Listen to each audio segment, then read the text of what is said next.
بارادايس ان متروبول.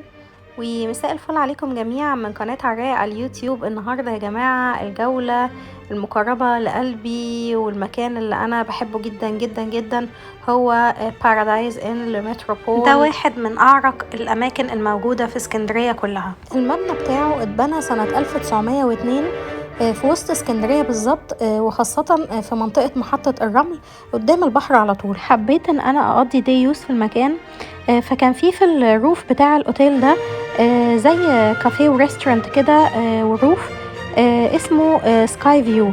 ده حاجة كده خطيرة يا جماعة، تحفة. قضيت فيه اليوم من الصبح بالليل، فخليكم معايا لنهاية الفيديو لان انتوا هتشوفوا الفيو في المكان ده الصبح غير المكان الفيو ده بالليل، وتشوفوا الحفلة بتاعت بالليل كانت عاملة ازاي. خليكم معايا وما تروحوش في حتة تانية علشان اللي ما راحش المكان ده ولا هيشوف الفيديو ده هيفوتوا كتير قوي. طيب ده شكل الاوتيل من بره، وهو مبدئيا بيكون من الظهر، ما بيكونش على البحر على طول. بعد كده هاخدكم جولة كده في الاوتيل على السريع، في ان احنا هندخل اللوبي دلوقتي. زي ما انتم شايفين ده شكل اللوبي من جوه، حاجة تحسوا ان هي تراثية كده وعلى النظام القديم، وحاجة كده كلاسيكي جدا وانتيكة جدا جدا جدا. انا بصراحة بحب الاسانسير علشان خاطر نطلع الروف. وصلنا كده الروف دلوقتي، عاملين زي كرسيين كده وقاعدة جميلة قوي. دلوقتي بقى يلا بينا ندخل المكان. دلوقتي بقى ندخل على الكافيه والريستورانت اللي هو اسمه سكاي فيو اللي انا قلت لكم عليه، اللي هو الموجود في الروف بتاع الاوتيل. زي ما انتم شايفين كده في طبعا ناس بيستقبلونا. تمام، المكان طبعا خطير جدا يا جماعة، الديكوريشن والشكل كله. بنلاقي البحر في وشنا على طول زي ما انتم شايفين كده، وورد بقى وديكوريشن كده كلاسي جدا وكلاسيكي وقديم ويعني حاجة كده مميزة جدا جدا. شايفين منظر البحر عامل ازاي، جايب اسكندرية كلها تقريبا. محطة الرمل يا جماعة من الأماكن المحببة جدا جدا لقلبي، لأن بتفكرني باسكندرية كده القديمة بتاعت زمان، اسكندرية بتاعت الثمانينات واسكندرية بتاعت التسعينات. ولو حد معانا بقى بيتفرج من السبعينات، يعني طبعا برضو يعني اسكندرية المكان ده بالذات ليه رونق، وفي أماكن كتير جدا موجودة كلاسيكية وكلاسي. وطبعا بتتميز منطقة محطة الرمل كمان ان هي فيها يعني حاجات كتيرة جدا، سبوتس ممكن ان احنا نزورها واعملها لكم فيديوهات كتير، مطاعم بقى وكافيهات وفنادق، كلها يعني حاجات على الطراز القديم زي ما كده ما بيقولوا. يلا بقى ناخد الجولة بتاعتنا في سكاي فيو او المكان اللي احنا فيه. ده طبعا كده المكان يعني هو عبارة عن زي مربع كده 4 أضلاع. طبعا احنا شفنا الشكل بتاع البحر، الضلع بتاع البحر. بعد كده في ده بقى ضلع تاني كده موجود، تمام. وده برضو الضلع بقى الثالث خلاص بتاع المكان. طبعا المكان فيه طبعا يعني هارد درينك وسوفت درينك، كل الحاجات موجودة هناك، تمام. ده الضلع بقى اللي احنا بنتكلم عليه، ده برضو كاشف البحر وكاشف اللي هو بنك اسكندرية، وكاشف بقى المنطقة بتاعت KFC كنتاكي، وكاشف اللي هو المحطة المركزية بتاعت محطة الرمل بتاعت الترام كلها.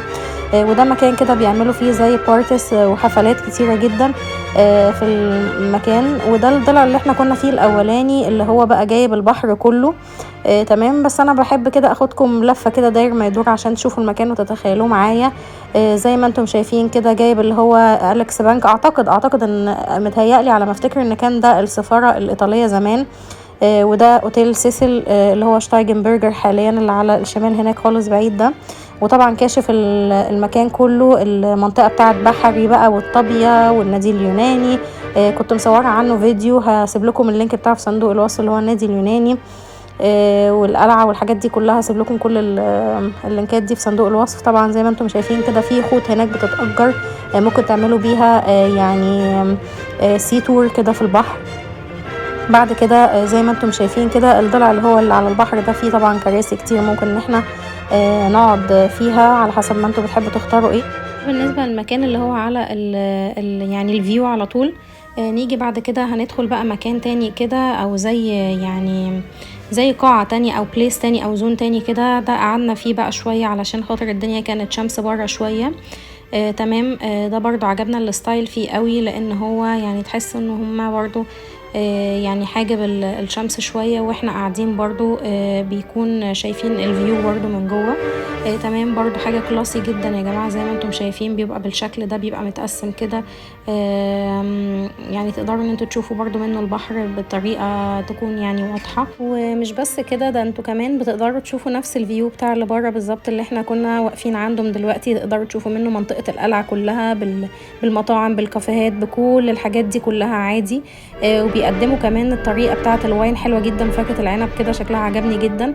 بعد كده حبينا ان احنا نشوف المنيو ده. بقى المنيو ده حكاية لوحده، كل صفحة فيه بتحكي عن قصة معينة زي ما انتم شايفين قصة الاوتيل عاملة ازاي. بعد كده مثلا بيجي شوية حاجات من السيت منيو الموجودة، بعد كده تاريخ مش عارف الاوتيل، بعد كده شوية حاجات تانية برضو من المنيو، بعد كده مثلا المسلة، بعد كده يعني كل صفحة بيكون فيها قصة، وصفحة تانية فيها نوع او انواع من المنيو الموجودة. اسيبكم كده تتفرجوا عليه براحتكم. هو على فكرة الاسعار بتاعة المكان انا نسيت اقول لكم، يعني هي تعتبر غالية نسبيا شوية. يعني مثلا في ايام بتكون ب200 للفرد مينيمم تشارج، وفي ايام تانية بتكون 250 دي في الويك اندز. وده طبعا السعر بتاع الغدا. بصراحة معرفش سعر الفطار بيكون كام، بس انا بصراحة فضلت الغدا لان هو هيكمل معانا لقدام شوية، ان انا كمان ممكن ان انا اخد حاجة للعشاء، وان انا كمان اقدر ان انا احضر الحفلة، وكمان بيكون الشمس كسرت شوية فبيكون الجو ألطف يعني. فأسيبكم كده بقى تتفرجوا على المنيو شوية واقول لكم في الاخر انا طلبت ايه. طبعا بعد اللفة الجميلة دي كلها في المنيو كده، قررت ان انا اخد حاجة اسمها بيف بيكون جريلد تشيكن. دي عبارة عن فراخ مشوية كده، صدور فراخ مشوية مخلية وعليها بيف بيكون ومعاها مكرونة فيتوتشيني. طبعا الاكل كان طعمه حلو جدا وشكله كمان حلو جدا، وطريقة تقديمه حلوة قوي، بس الكمية كانت صغيرة على السعر اللي كان موجود. عموما كده خلصنا يعني الاكل بتاعنا. يلا بقى بينا عشان تحضروا معايا الحفلة وتشوفوا المنظر بالليل عامل ازاي، احلى بكتير جدا كمان من الصبح، او من الاخر ليه ستايل مختلف خالص. زي ما انتم شايفين تحسوا ان الاجواء كده مختلفة بالليل عن الصبح خالص، من حيث بقى اللايتس الموجودة، ومن حيث تحسوا بقى الديكوريشن اختلف كده لما النور نور بقى ويعني والمناظر بقى الكونتراستنج الكالرز بقى الموجودة والحاجات دي كلها، تحسوا كده ان الدنيا اختلفت خالص. فعلشان كده انا ما اخترتش الفترة اللي هي بتاعة الفطار او البريكفاست، خليتها احسن اللي هو ان انا اخد الغدا بتاعي هناك، وان انا اكمل بقى يكمل معايا اليوم هناك نوع من انواع كده ان انا اقعد في سهرة واحضر حفلة كده. تقريبا في يعني زي هو شو اجنبي، بس ما اعرفش بقى هو شو روسي ولا يعني الجنسية بتاعته ايه، بس يعني هم الشو عبارة عن 2 بنات. يعني واحدة فيهم بتغني اغاني بقى انجليش بكل واغاني تانية مثلا فرنش وحاجات اغاني بقى كلاسيك بتتناسب كده بقى مع الجو العام الموجود. فيلا بينا بقى نشوفهم كده مع بعض. وفي واحدة تانية بقى اللي هي بتعزف على الماشين دي كده، او الآلة دي، وبعد كده دي بقى اللي بتغني. الاتنين تقريبا بقى معرفش اوكرانيات ولا روس، بس بصراحة استمتعنا معاهم جدا يعني وانبسطنا. وخصوصا كمان ان هم زي ما قلت لكم بيغنوا اغاني كلاسيكية كده تحسسكم بالجو بتاع المكان، وتحسوا ان هو يعني بيتوائم مع المكان اللي انتم موجودين فيه. بصراحة انبسطنا جدا جدا. ميرسي جدا لسكاي فيو على القعدة الحلوة والاجواء الحلوة والحفلة الحلوة والاكل الجميل والمكان الحلو.